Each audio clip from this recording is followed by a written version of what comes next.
Assalamualaikum warahmatullahi wabarakatuh. Perkenalkan, saya Nur Fajriya Sulistioningsi. Saya calon guru penggerak angkatan 10 dari Kabupaten Jepara.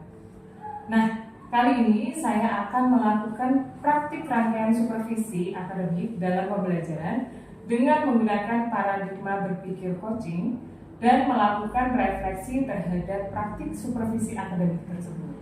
Dan kali ini saya tidak sendirian, saya bersama dengan teman saya, yaitu Bu Eni Indriasari. Beliau adalah guru BK SMA Negeri 1 Jepara. Bagaimana kabarnya Bu Eni hari ini? Ya, kabarnya hari ini sehat, ya, masih tetap semangat seperti biasanya begitu Bu Nunggi. Alhamdulillah hari ini Bu Eni sehat dan selalu tetap semangat ya Bu. Iya. Nah, karena besok ya Bu Eni kita akan melakukan kegiatan supervisi. Jadi saya akan menjelaskan terlebih dahulu tujuan dilakukan supervisi. Jadi tujuan dari supervisi ini adalah untuk meningkatkan kualitas proses pembelajaran, antara lain yaitu memberikan masukan, bimbingan, dan mengembangkan kemampuan. Namun pertama-tama kita akan melakukan proses praobservasi terlebih dahulu. Jadi praobservasi itu apa?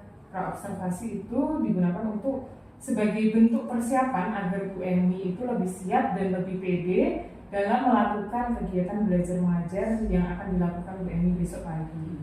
Dan di sini saya nanti akan menanyakan beberapa hal terkait kegiatan supervisi kita pada besok pagi, gitu ya Bu Eni. Yang pertama, materi yang akan Ibu ajarkan di kelas itu besok apa? Oh ya, terkait dengan di kelas 10.4 besok pagi, saya mau menyampaikan materi yaitu terkait dengan cyberbullying. Nah, mengapa saya perlu memakai atau menggunakan tema itu? Karena ini bentuk keprihatinan saya, kemudian juga ini dari hasil kebutuhan siswa. Nah, ini informasi seperti ini perlu saya sampaikan juga, dan anak-anak juga perlu memahami betul cara-cara untuk menghadapi situasi seperti itu bagaimana. Ya, betul sekali. Jadi materi yang ingin Ibu sampaikan besok di kelas 10.4 ya, itu mengenai cyberbullying, dan itu Ibu dapatkan dari hasil kebutuhan siswa seperti itu ya Bu. Nah, bagaimana dengan tujuan pembelajaran yang ingin Ibu capai?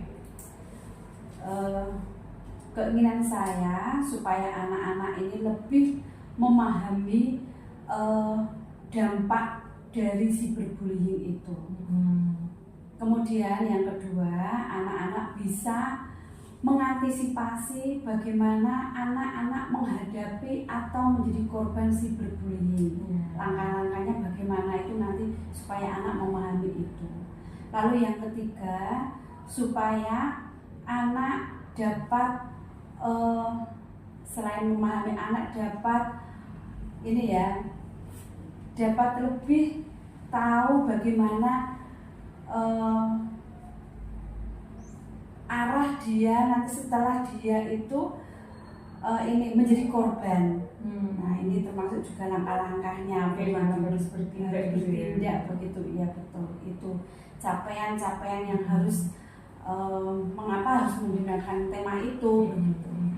Jadi tujuannya diberikan materi cyberbullying tadi memang agar anak itu lebih paham mengenai dampak, terus dapat mengantisipasi dan tahu bagaimana ketika dia menjadi korban atau melihat gitu ya Bu. Iya. Bagaimana kalau ada terjadi cyberbullying di lingkungannya seperti itu Bu Eni. Iya. Nah, untuk selanjutnya Bu Eni, apa area pengembangan yang hendak Ibu capai?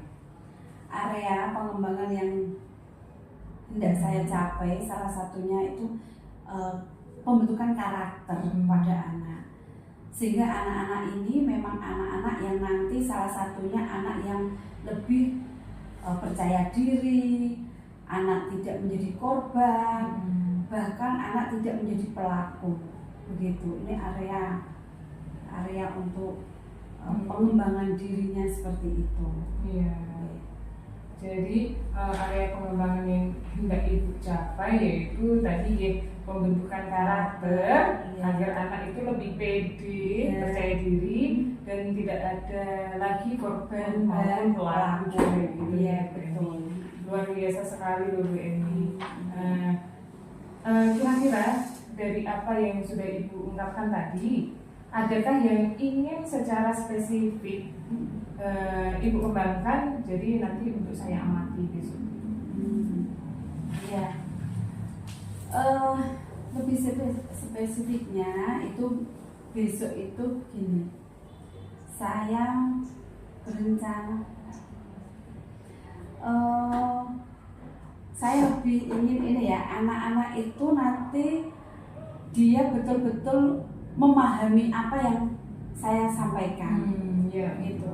Jadi dari besok saya berencana menggunakan tayangan video, kasus, begitu anak berdiskusi. Jadi anak itu bukan hanya sekedar menerima materi saja, namun juga anak-anak itu bisa mungkin nanti lebih mengambil sebuah tindakan. Kalau seandainya anak itu menjadi korban atau menjadi pelaku, berarti anak ini nanti bisa menyadari, kemudian oh ini saya menjadi korban, kemudian nanti anak bisa melapor. Nah itu. Berarti spesifiknya adalah anak itu mampu memahami materi yang akan disampaikan Bu Eni. Materinya besok tidak hanya materi saja, tapi ada bentuknya video dan itu akan didiskusikan.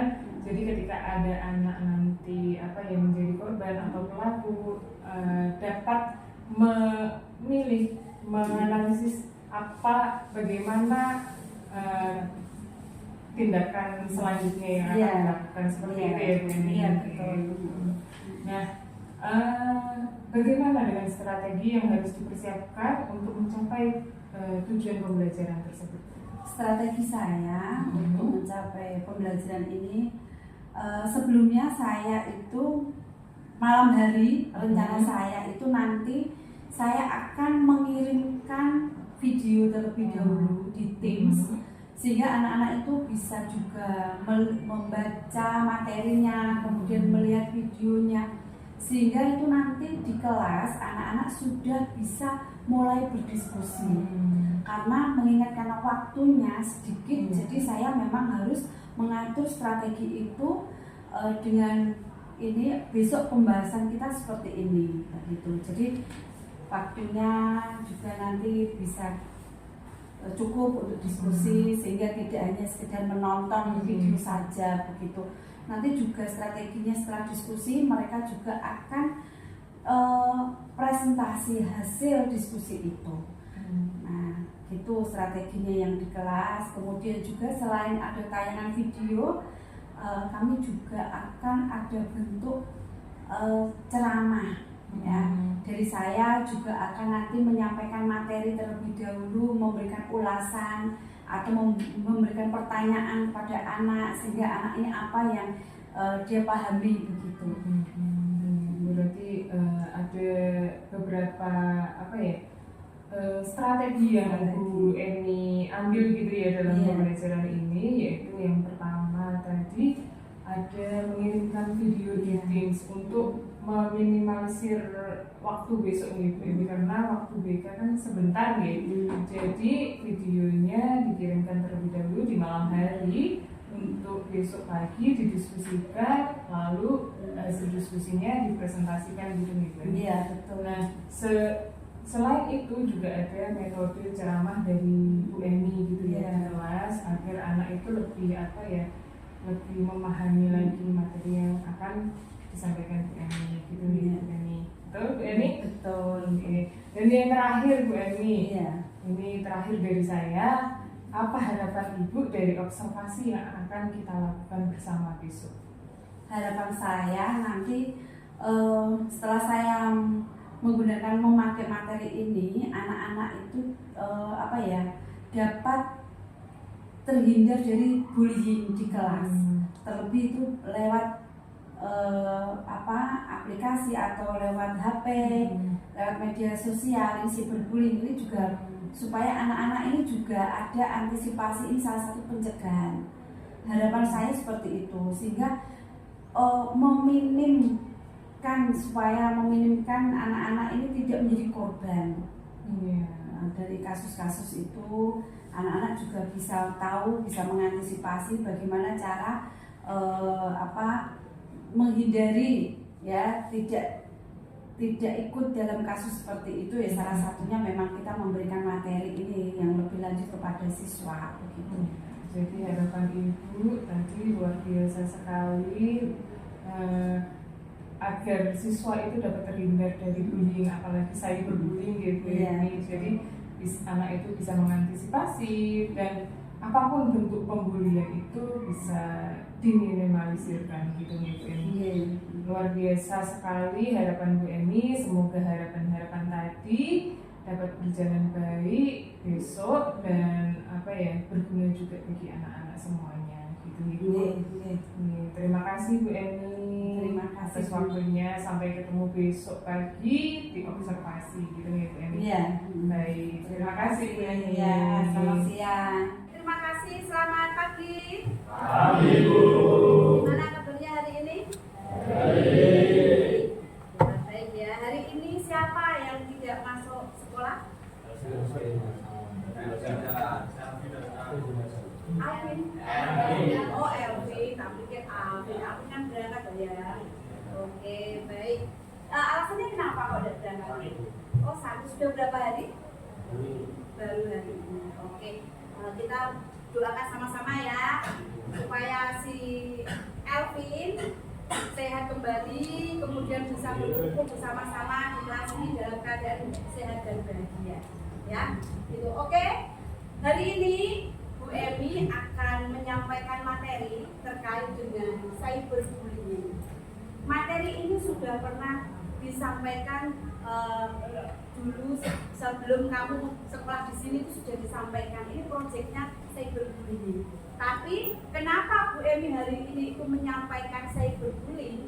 Karena ini yang perlu disampaikan di kelas ini. Kok bisa Bu di kelas ini saja? Nanti ada waktunya di kelas-kelas yang lain juga ini ada materi ini. Ya, ini sebenarnya bukan tim BK. Ini memang materi ini ada di BK, namun ini kan kelasnya Bu Emi ya. Sebenarnya ini Bu Emi Indria Sari, tapi ini tidak apa-apa, dan tim BK gitu. Nah, ini Bu Emi jelaskan cyberbullying itu apa sih? Cyberbullying itu adalah perundungan di dunia maya. Mungkin kamu saat ini sudah sering mendengar bully kan gitu. Tapi cyberbullying itu perundungan di dunia maya. Gitu. Nah, perundungan ini menggunakan teknologi ya HP-mu itu. Sekarang Bumi tanya, kamu media sosial apakah hanya WA saja? Coba jelaskan apa aja. TikTok, terus Instagram, terus Twitter, terus apa? Telegram, terus apa? Di online apa? Snapchat itu apa? Apa game-game gitu? Game? Oh enggak ya. Nah, itu media yang kamu gunakan itu di HP-mu kan pasti ada seperti itu, bukan hanya WA saja, ya kan? Nah, hal seperti itu biasanya itu ada dampak. Padahal kamu tuh tidak menyadari dampaknya itu seperti apa. Nek kamu tidak menyadari hal seperti itu, kegunaan media sosial itu sangat bahaya sekali. Kok bisa Bu? Oh, padahal saya itu ya hanya melihat, saya hanya chat-chatan biasa, saya hanya scroll-scroll, saya melihat. Padahal nek kamu tidak hati-hati dalam menggunakan media sosial, itu akan berdampak yang sangat luar biasa sekali. Gitu. Lanjut ya. Beberapa jenis, salah satunya yaitu flaming atau mengirim pesan yang kasar kepada seseorang. Nah, ini biasanya kan ada grupnya dengan Bu Emi, ada grupnya dengan Bu Retno, dan ada juga grup besar tanpa ada guru, atau nanti juga mengkerucut gengnya siapa, nanti mengkerucut lagi bertiga berempat, kayak gitu nggak sih? Itu misalnya Flaming ini mengirim pesan yang kasar kepada seseorang, orang cowok, kasar nggak sih? Kasar kan?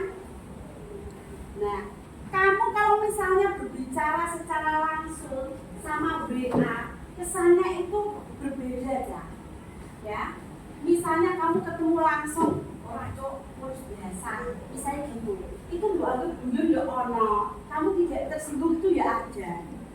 Tapi kalau misalnya sudah melalui lewat chat tadi, orang cowok itu ya ono sing tersinggung, tapi bahasa itu kasar, jadi tidak perlu digunakan.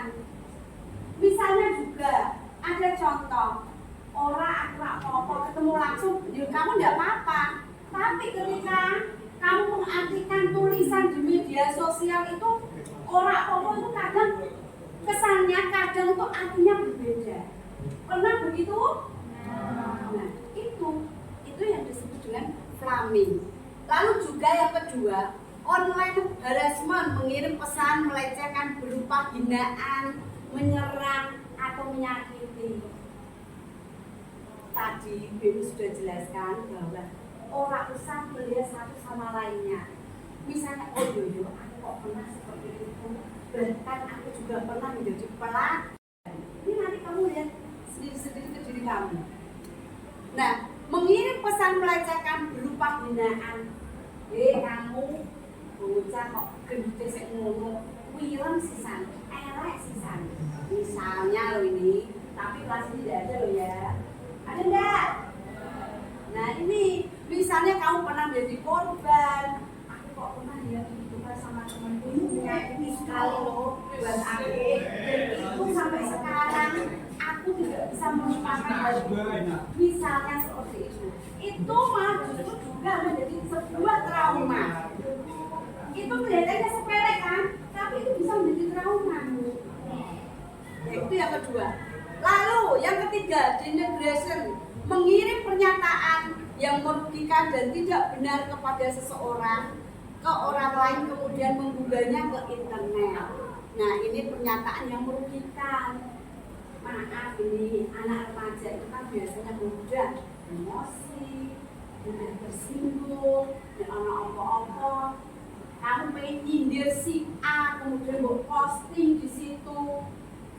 Nah, atau tidak kamu misalnya malah menjelek-jelekkan si A, si B di media sosial. Ini hati-hati. Itu juga perundungan di media sosial. Perundungan itu bukan hanya ketemu kamu fisik, kamu kok kayak gini, kamu kayak gitu. Enggak, tapi itu ada teknologi cyberbullying namanya. Sindir di status, cawe itu kok ngono penangisan, ngono cemen, ngono kok rak wanitan, ngono kok jarine cantik, misalnya seperti itu. Ya, padahal kalau di media sosial perundungan itu kamu satu detik orang seluruh dunia itu akan tahu. Paham kayak gitu enggak? Paham kan? Itu dibanding kamu secara langsung, kamu misalnya bully, padahal kamu kok jelek sih, kamu aja sok-sokan cantik, misalnya begitu. Dibanding kamu tadi misalnya kamu screenshot WA dia, kemudian kamu buat kamu kirim di Facebook, di IG atau di mana, orang akan melihat itu. Lebih sadis kan seperti itu, ya enggak? Ya kan? Nah itu. Kemudian membobol akun seseorang untuk berpura-pura menjadi orang tersebut itu memposting sesuatu yang buruk dengan tujuan merusak reputasi orang itu. Pertemuan yang kemarin itu Bu Emi pernah bijak dalam menggunakan media sosial nggak? Kasih, ya kan? Bijak menggunakan media sosial. Ini juga hati-hati. Kamu jangan mudah percaya kepada orang lain untuk memberikan sesuatu yang memang itu pribadi memotivasi kamu. Begitu. Ya, karena hal itu akan apa? Nanti tidak malah kacau. Kacau siapa? Ya kamu. Karena apa? Dia punya akunmu, dia punya emailmu, dia punya passwordmu, bahkan kamu bisa dibobol itu. Ini hati-hati. Jadi jangan mudah percaya ke orang lain lewat media sosial. Lalu juga menyebarkan rahasia seseorang ke internet. Ini hati-hati. Dan kamu cerita, ini tak benar. Kamu cerita ya dengan si A si B. Hanya kamu saja yang tahu tentang rahasia sama kamu.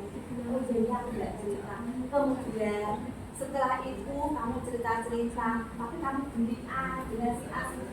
Akhirnya apa? Akhirnya kamu umbar di media sosial. Bisa seperti ini. Ini kan juga bahaya, ya kan? Media sosial itu sangat bahaya. Katanya dia ini, malah dia itu ternyata munafik. Misalnya seperti ini. Kemudian kamu posting itu di mana-mana, orang yang tidak tahu itu enggak, ya kan? Nah, itu. Kemudian secara sengaja mengucilkan atau mengeluarkan seseorang dari grup. Ini juga bullying loh, Cak. Nek kamu sudah tidak respon, kamu tidak respon dengan si A si B, udah keluarkan aja. Misalnya seperti ini. Saya tidak tahu situasinya ada seperti itu apa enggak. Ada enggak? Enggak ada ya. Bahkan mungkin ada yang mengatakan belum bu, misalnya seperti ini. Yang mudah-mudahan tidak ada. Ya. Nah itu. Kemudian melakukan aksi teror kepada seseorang dengan ancaman. Nah ini Bu Emi pernah menyampaikan materi ini juga di kelas yang lain. Setelah belum memberikan materi ini, ada beberapa tuh yang WA Bu Emi terkait yang ini melakukan aksi teror kepada seseorang. Dia itu merasa bahwa itu diteror. Diterornya gimana? Nek kamu tidak mau mengirimkan gambarmu, ya, aku akan apa? Memposting. Dulu aku juga pernah punya gambarmu. Nah ini juga bahaya. Teror ini, ancaman, itu ancaman. Jadi kamu dalam menggunakan media sosial ini juga perlu hati-hati. Jangan sembarangan. Meskipun saat ini kamu punya HP yang model merek seperti apa, bisa mengakses apapun, tapi itu gunakan dengan baik, gunakan dengan bijak. Gitu. Paham ya? Ya, oke, lanjut Mbak. Lanjut. Nah, videonya sudah ada. Nah, sekarang sudah. Tadi Mbak. Nah, sekarang dari materi yang Bemi sampaikan, pemahaman misalnya, kalau kamu pernah mengalami hal, pernah misalnya menjadi korban atau menjadi pelakunya, ini Bemi tanya yang menjadi korban. Di antara kalian misalnya pernah mendapatkan hal pengalaman seperti itu, apakah kamu hanya diam saja atau kamu cerita ke orang lain? Coba Bumi tanya. Kamu cerita ke temanmu, cerita ke gurumu, cerita ke orang tuamu, atau kamu hanya diam saja? Diam? Dia alasannya apa? Takut cerita gitu, atau biasa aja? Biasa aja, ya oke, kamu yang laki-laki biasa aja. Yang perempuan misalnya, pernah begitu cerita ke temanmu? Diam juga? Diam? Oke, cerita ke orang tua, bagus ya. Artinya, kalau kamu mendapatkan sesuatu yang tidak mengenakan, silahkan kamu cerita ke orang lain. Supaya apa? Supaya kamu tuh ada solusi. Biasanya itu juga banyak yang tertekan loh, karena di media sosial. Bukan hanya kamu ketemu di kelas, hanya dia tidak suka dengan saya, enggak. Tapi juga melalui itu tadi postingan, sindiran, begitu ya. Kamu merasa terancam, ini juga mengakibatkan apa? Diri kamu semakin tidak percaya diri dan kamu juga merasa itu terancam, sehingga motivasi kamu sekolah, semangat kamu sekolah itu enggak ada, itu berpengaruh ke situ. pertemananmu juga berkurang, kamu merasa tidak percaya diri, kamu minder, kemudian kamu merasa tidak punya teman. Nah, itu sebaiknya memang gurumu, ke wali kelasmu, ke orang tua, bahkan ke temanmu yang menganggap kamu itu percaya. Supaya apa? Bebanmu itu tadi yang kamu bawa itu akan menjadi ringan. Ada solusi seperti itu. Seperti siapa Mbak tadi kamu? Oh, Mbak Arimbi. Oh, Mbak Arimbi tadi cerita ke orang tua. Gitu. Lanjut, Mbak. Nah, dampak dari cyberbullying ini ada dampaknya, Cak. Tadi Bu Emi juga sudah menjelaskan bahwa itu memiliki dampak secara mental, merasa kesal, malu, merasa dirinya itu bodoh, bahkan itu sering marah-marah. Ini salah satu juga ciri anak remaja itu ya ada seperti ini. Tapi itu bukan perkembangan tugas remaja, namun ini adalah salah satu dampak dari cyberbullying. Dampaknya seperti itu. Kalau misalnya temanku di kelas, kalau misalnya ada yang dia kok diam terus, dia kok misalnya murung, bukan berarti ini karena dampak cyberbullying saja, tapi kamu tuh juga harus peka lingkungan sosialmu itu kamu tanya, kamu kenapa sih kok kamu kok diam terus, kamu kenapa kok seperti ini, itu ditanyakan ya Cak, jangan saling cuek, nggak boleh, pasti nggak boleh saling cuek. Nah, yang kedua, secara emosional itu merasa malu, kehilangan minat pada hal-hal yang kamu sukai, orang semangat, sekolah ya nggak semangat, ketemu temanmu ya juga nggak semangat, karena apa tadi? Kamu merasa benci, kamu merasa nggak suka, kamu terbebani, masuk sekolah, masuk kelas. Nah, ini salah satunya seperti itu. Itu dampak dari cyberbullying. Bullying itu bukan hanya tadi dijelaskan berulang kali. Bullying itu bukan hanya terus kamu ketemu secara verbal, itu enggak, non verbal itu ya enggak. Ya, tapi juga di media sosial itu juga ada namanya bullyingnya juga, bukan hanya ketemu langsung, itu enggak. Gitu. Ya, secara fisik juga ini ada dampak. Orang yang punya masalah, orang punya beban, otomatis kamu semangat gak sih? Enggak kan? Kamu baru mikir saja, mikir si A, si B, kok dia kok enggak balas WA aku ya, kenapa? Loh, itu perasaanmu sudah galau loh, Cak. Kamu sudah tidak semangat loh. Makan aja udah males-malesan loh. Kayak gitu enggak sih? Iya kan? Itu nggak dipakai itu ya nggak semangat, ya nggak dibalas-balas aneh begitu. Nah, oke. Nah, ini juga secara fisik itu akan merasa kelelahan, seperti misalnya sakit perut terus, sakit kepala, pusing. Nah, itu juga dampaknya seperti itu. Menyerang, namanya psikosomatis itu menyerang ke tubuh kamu.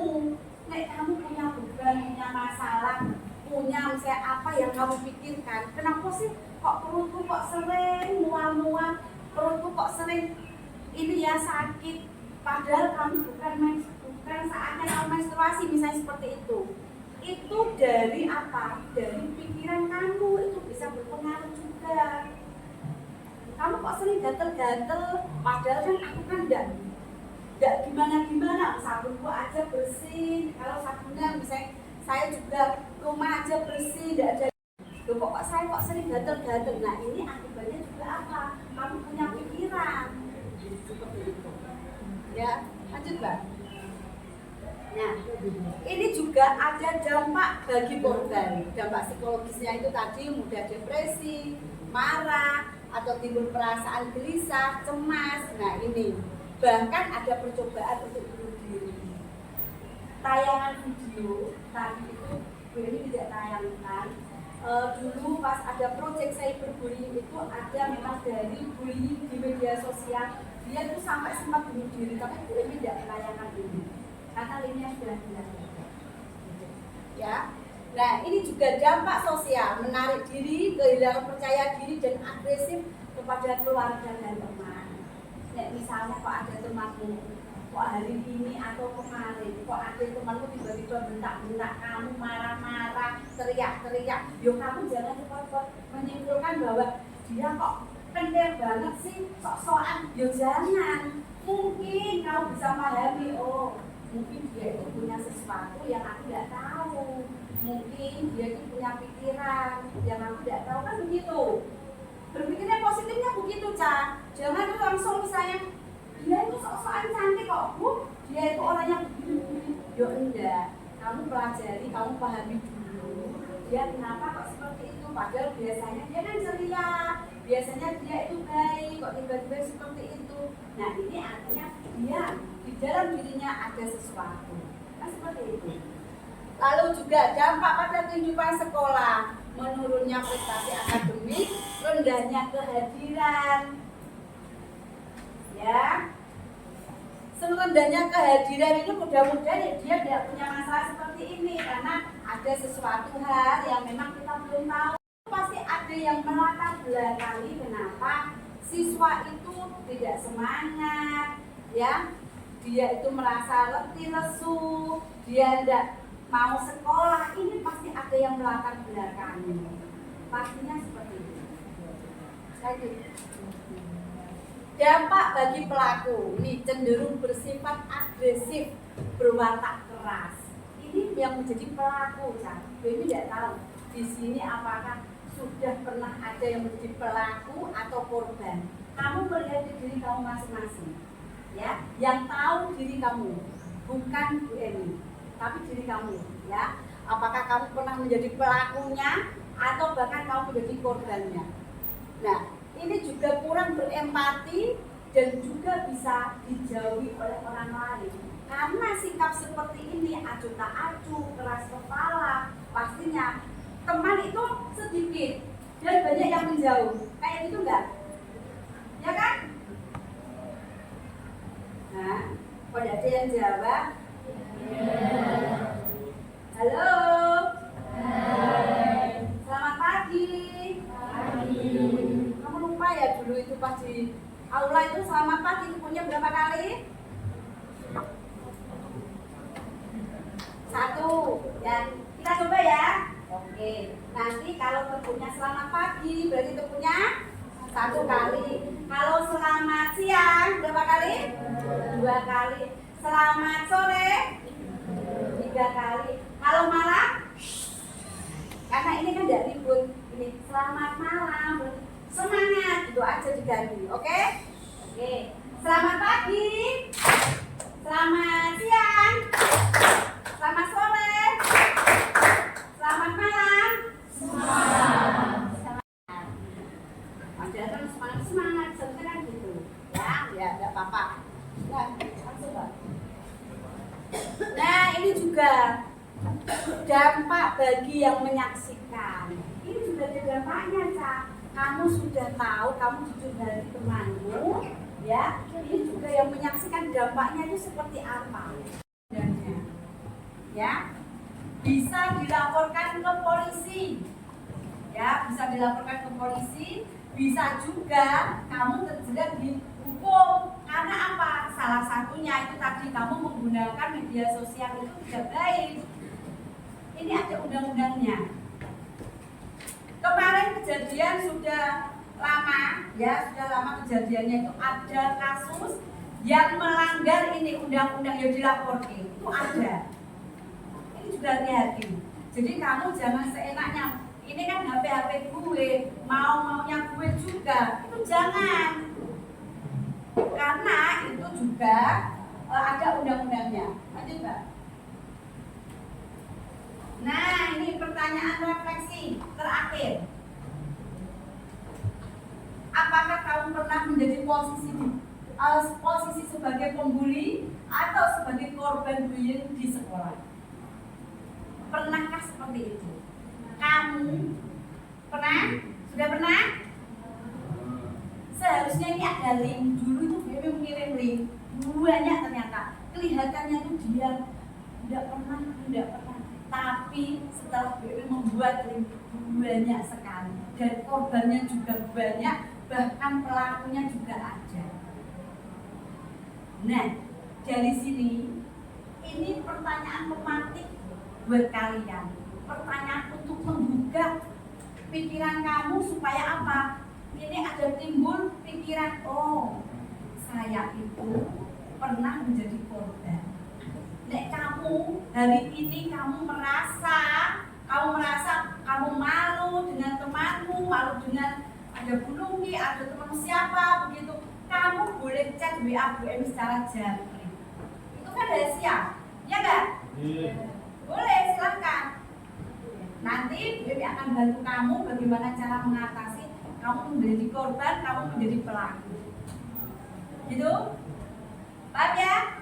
Nah, kalau misalnya hari ini kamu merasa enggaklah aku takut ngomong sama Bu Emi, kamu boleh cerita dengan wali kelasmu, dengan orang tua, silakan, enggak apa-apa. Tapi dengan senang hati Bu Emi nanti akan menerima. Dan itu sudah menjadi kesepakatan saya dan kamu, ini rahasia. Kalau rahasia ya berarti tidak boleh diceritakan ke si A, ke si B, tidak boleh. Ini rahasia kamu dengan Bu Emi seperti itu. Gitu ya? Ya, oke. Sudah selesai. Ya, oke. Kali ini materi ini Bu Emi akhiri sudah cukup selesai ya. Saya rasa untuk siang hari ini materi ini kamu dapat memahami, kamu dapat mengerti terkait dengan tadi sebuah bentuk ancaman yang ada, bagaimana kamu diposisikan sebagai korban, kamu sebagai pelaku. Ternyata ada undang-undangnya juga kamu menggunakan media sosial. Seperti itu. Gitu ya? Ada pertanyaan? Gak ada? Nah, sekarang Bimi yang tanya gantian, tidak ada pertanyaan. Pernahkah kalian coba ceritakan sedikit saja? Pernahkah kalian merasa dibully? Coba jadi halebas apa ceritanya? Sama orang tua. Oh, sama orang tua sendiri? Oh, memanggil nama orang tua. Nah, itu biasanya kebiasaan seperti itu memang. Memanggil nama orang tua, misalnya bapaknya namanya Eko. Eko, kok. Nah, saya seperti itu. Misalnya loh ya. Nah, itu. Ada lagi selain halebas? Ada? Ada lagi? Gak ada? Oh, gak ada. Mungkin ini masih malu-malu ya, malu-malu. Tidak apa-apa, itu nanti rahasianya kamu sama Bu Emi nanti lewat chat WA saja. Gitu. Nah, kali ini saya rasa sudah cukup materinya ya terkait dengan cyberbullying. Kamu supaya bisa dapat memahami materi ini dengan baik, supaya kamu juga bijak dalam menggunakan media sosial ya. Jadi tidak sembarangan kamu menggunakan media sosial itu. Nah, ini Bu Emi akhiri. Terima kasih, selamat siang.